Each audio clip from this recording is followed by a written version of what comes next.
Ayan mga kois, good morning. Ayan, so, dahil sobrang stress tayo sa bahay mga kois. No? Grabe yung stress ko mga kois. Kaya lagi akong pagod. Tayo natin ngayon mga kois, mag-ikot-ikot tayo, maghanap tayo ng mga bagong fishing spot para matanggal yung stress natin. Bike-bike lang tayo mga kois. Tapos punta tayo kung saan saan. Punta tayo dun sa bukid. Medyo malayo na sa amin. At tignan natin yung sa may, dun, spillway. Doon may tilapia doon mga kois. Tara. Tanggalin natin yung stress mga kois. Tuloy ko tayo, tara. Ayun mga kois, ito yung bagong tulay na ginagawa ngayon. Dito sa Kanikapan mga kois. Ayun, medyo matagal pa itong matatapos mga kois. Masarap pag fishing na, no? Masarap mag fishing dito mga kois. Malalim na. Ayun, punta doon. So, hanap pa tayo bagong fishing spot mga kois. Punta tayo doon sa dulo. Dulo ng ilog na ito mga kois, dun sa may bukid. Hindi ko pwedeng ikabit yung cellphone kasi masyadong maalog. Di pa tayo mga kois. May mga tilapia dito, maraming tilapia dito mga kois.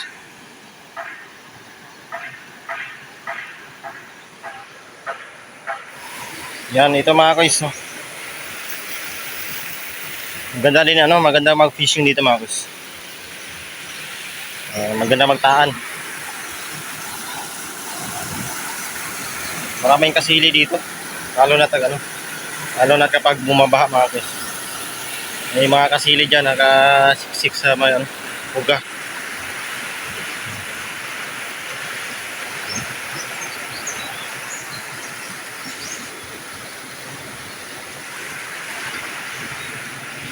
Try natin dito next time mga guys.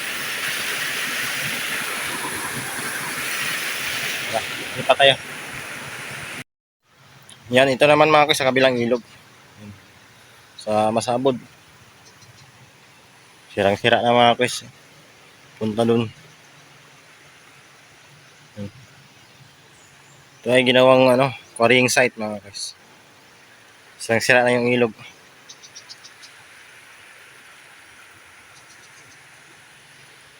Pwede ka pa mag-fishing dito mga guys. Marami pang may mga tilapia pa dito. Yan. Try natin doon. Punta tayo doon mga guys. Tignan natin. Yan mga guys. Nandito tayo sa spillway ng Masabod papuntang Panay. Yan. Spillway mga guys. Kung matibay pa tignan mga guys. Pero yung ilalim hindi na. Talagang hindi na safe yung ilalim mga guys.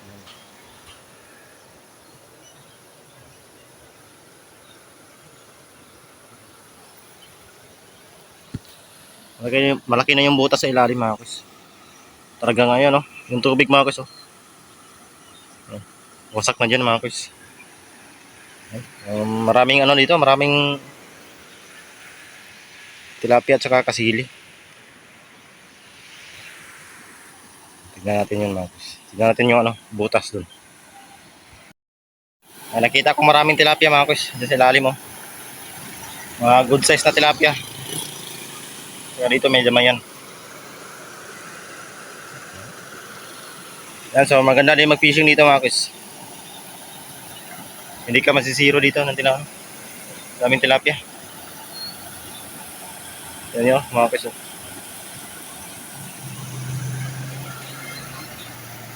Mukhang matibay mga guys pero yung ilalim wala na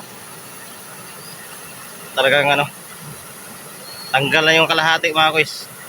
Lubog na yung kalahati. Kalahati ng kalsada lubog na.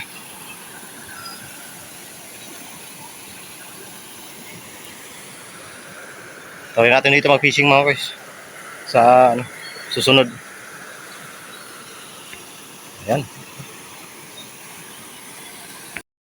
Yan mga guys. Doon ako nung nakaraan mga guys. Yan yung talagang fishing spot ko dito.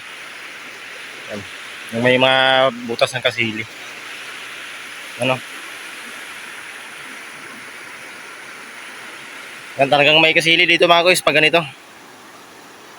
Hindi na to inaabot ang ano, inaabot ng mga nangunguryente. Kasi dito masyadong malakas yung agos at saka doon malalim. Kaya talagang hindi yan abot ng ano, hindi yan saklaw ng kuryente. Ano, wala pa dyan oh.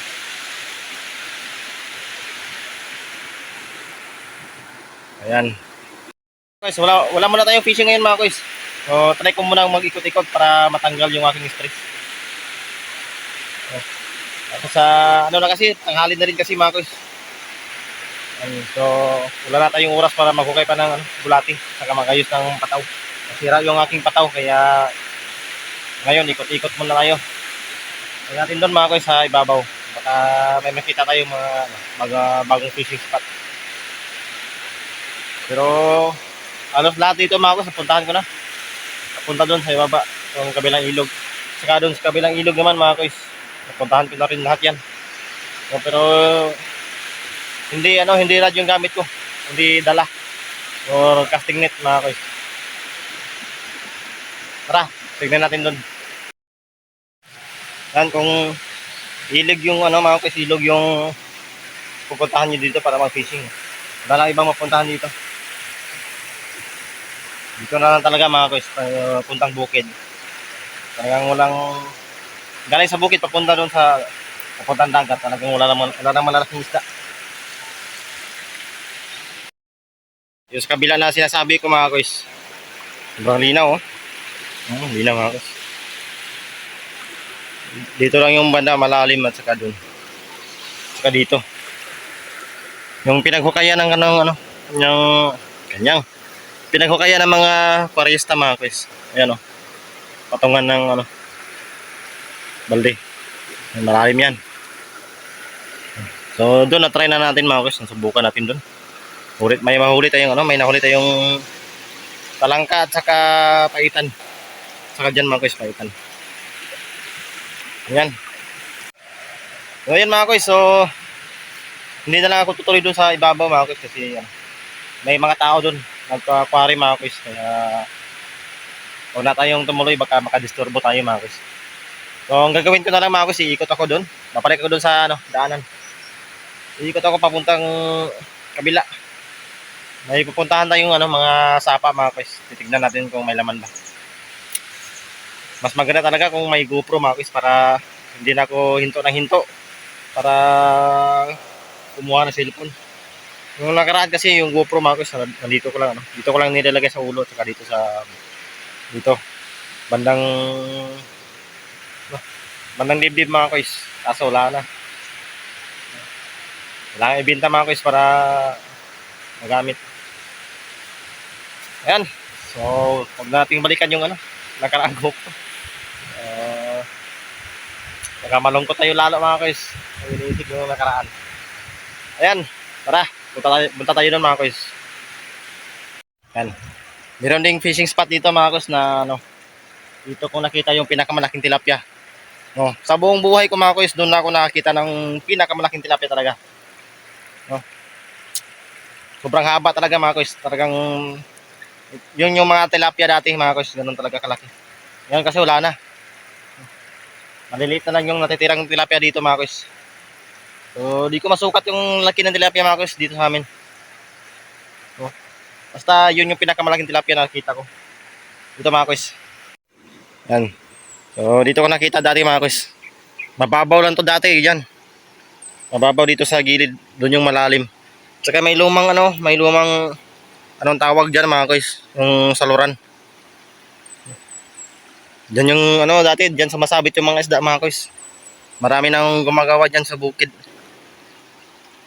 Yung mga ganyan mga guys, klaseng trap. Yun mga guys, so nalibot ko na lahat. So wala na ako nakitang ibang spot mga guys. So umuwi na lang ako. Yan. Okay. So medyo nabas-bawasan yung ating iniisip mga guys kasi nakagala tayo. Nakapag-ikot tayo mga guys. Nakahanap tayo ng kahit konting peace of mind. Peace of mind. Ayan. So, yung ilog namin mga kuys, oh, hindi pa rin hibas pa rin. Kaya hindi pa rin pwedeng ibaba tong bangka. Kasi mahirap buhatin mga kuys ng dalawang tao. So, kayang bumuhat to mga apat at saka 4 hanggang 6 na tao mga kuys. Kaya di pa natin pwedeng ibaba. Kasi masyadong matarik. Walang babaan ng bangka. Kaya minsan mga kuys pag nakababa na to, hindi ko na ibinabalik sa itaas para madaling gamitin. So, sige lang mga kuys. Katapos ng ilang araw.